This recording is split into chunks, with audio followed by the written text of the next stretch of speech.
최근 8월에 주식시장을 보니까 코스피가 진짜 강한 모습을 보여줬습니다. 그렇다면 여기서 의문이 하나 생기죠. 과연 어느 쪽에 내가 투자를 해야 하는가?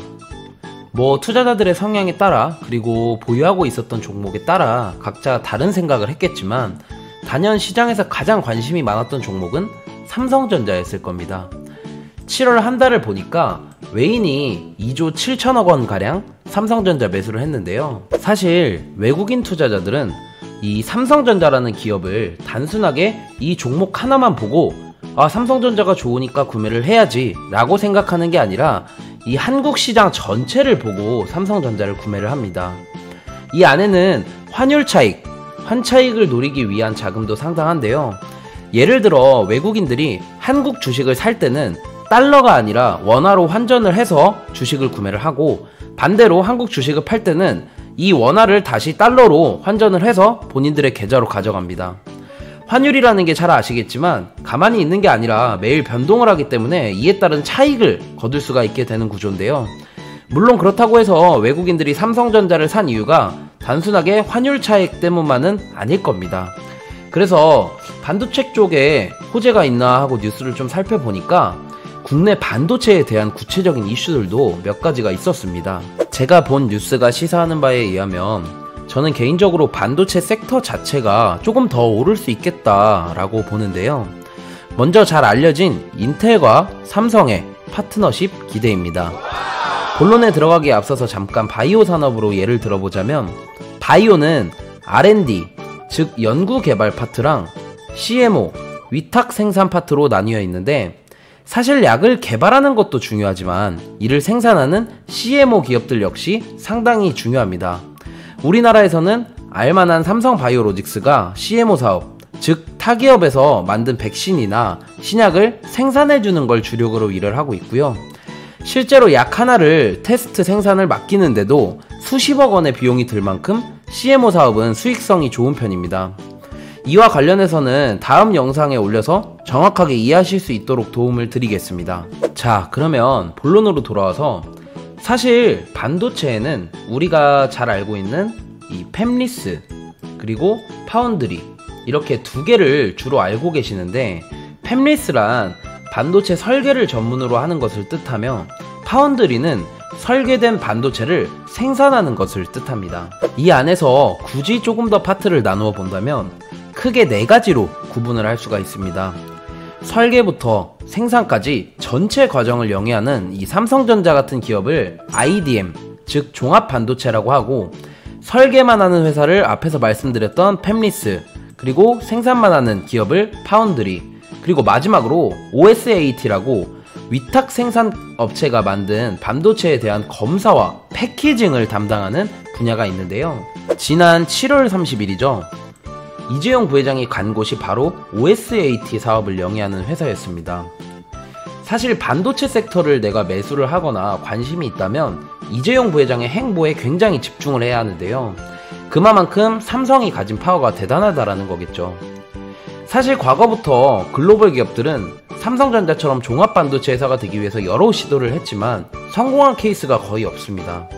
최근에 이 중국의 푸젠진화라는 반도체 회사가 하나 있는데, 이 회사도 종합반도체 회사로 도약하기 위해서 막대한 돈을 썼지만 포기해서 지금은 결국 위탁 생산 전문 파운드리 기업으로 변화하였고, 이번에 이슈가 되었던 인텔 역시도 다시 팹리스, 즉 반도체 설계 전문 회사로 돌아가려는 듯 합니다.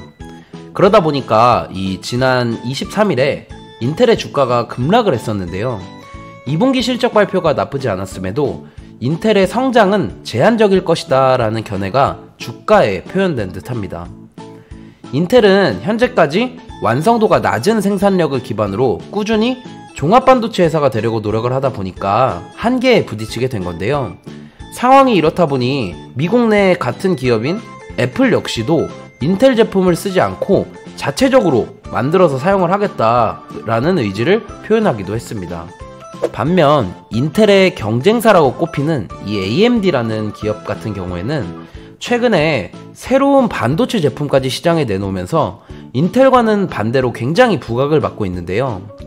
반도체 분야에서 사실 기업들 간의 핵심 과제는 다름 아닌 나노 공정입니다. 즉, 고성능의 제품을 얼마나 크기를 줄일 수 있고 빠르게 많이 잘 만들 수 있는가, 이게 가장 핵심인데요. AMD가 이번에 내놓은 신제품의 경우에는 인텔이 이미 실패한 7나노 공정 분야가 적용된 제품이고, 이에 더해 앞으로 5나노, 3나노까지 도입해서 이를 기반으로 한 반도체 제품을 내놓겠다라고 발표하기도 했습니다. 미국 내에서도 상황이 이렇다 보니까 인텔이 설 자리가 점점 좁아지면서 다시 팹리스로 돌아가게 된 것인데요. 그렇다면 그동안 인텔의 파운드리, 즉 생산을 하던 일감이 어디로 갔나 살펴보니까 현재까지는 대만의 반도체 회사인 TSMC에만 발주된 것으로 확인이 됩니다. 참고로 TSMC는 삼성과 어깨를 나란히 할 정도로 큰 대만의 반도체 기업인데요. 그러면 여기서 궁금한 게, TSMC가 인텔의 물량을 다 가져가는 거 아니냐, 삼성전자한테는 악재가 아니냐라는 생각을 할 수가 있는데, 사실 이 TSMC라는 기업은 이미 앞에서 말씀드린 인텔의 경쟁사 AMD의 위탁 생산 일을 도맡아서 하고 있어요. 따라서 인텔의 모든 일을 전부 이 TSMC 기업이 할 수는 없을 겁니다. 아마 인텔의 나머지 생산 물량은 다른 위탁 생산 업체가 도맡아서 할 가능성이 높다라는 생각이 드는데요. 미국 주식 전문가들의 경우에는 미국에 있는 글로벌 파운드리라는 기업을 유력한 대안으로 보고 있습니다. 허나 저는 좀 생각이 다른데요. 실제로 미국 파운드리 기업은 얼마 전에 반도체 생산을 하기 위한 시설을 갖추기 위해서 추가적인 공장 증설을 하는 거에 대한 부담 때문에 7나노 미세공정 전환을 포기했습니다. 그래서 제가 생각했을 땐 인텔이 결국에는 삼성전자에게 이 7나노 양산을 맡길 수밖에 없을 것으로 예상이 되고, 이러한 제 추측에 주가가 호응이라도 하듯이 최근 비메모리 장비 소재 관련주들이 굉장히 강세를 보였기도 합니다. 그래서 저는 마지막으로 과연 삼성이 진짜 인텔의 위탁 생산 물량을 가져올 수 있을까에 대한 고민을 해소하고자 여러 기사를 살펴보다 보니까 실제로 삼성전자는 미국의 오스틴이라는 지역에 파운드리 투자를 검토하고 있다는 기사가 있습니다. 따라서 머지않아 삼성전자가 인텔의 CPU를 양산한다는 소식이 들리지 않을까라는 생각이 드는데요. 그리고 이 소식에 반응한 종목들이 SFA 반도체, 하나마이크론, 테스나, FST, SNS텍 등이 반응을 했다라고 보시면 되겠는데요. 이러한 기업들의 주가만 보면 상당히 비싸 보이고 오를 대로 오른 것처럼 보이지만 저는 충분히 더 상승을 할 수 있다라는 생각을 합니다. 이미 한국의 삼성이나 대만의 TSMC를 통해서 신흥국 반도체 파운드리에 대한 우호적인 환경이 조성이 됐고, 반도체 비중이 높은 한국 주식시장 특성을 감안하면 당분간 주식시장도 더욱더 힘을 낼 거고 삼성전자도 더욱더 힘을 낼 것으로 예상이 됩니다. 오늘은 반도체 시장에 대한 전망을 다뤄보았는데요. 반도체는 한국의 핵심 산업이니만큼 앞으로도 종종 다룰 예정이니까 많은 관심 부탁드립니다.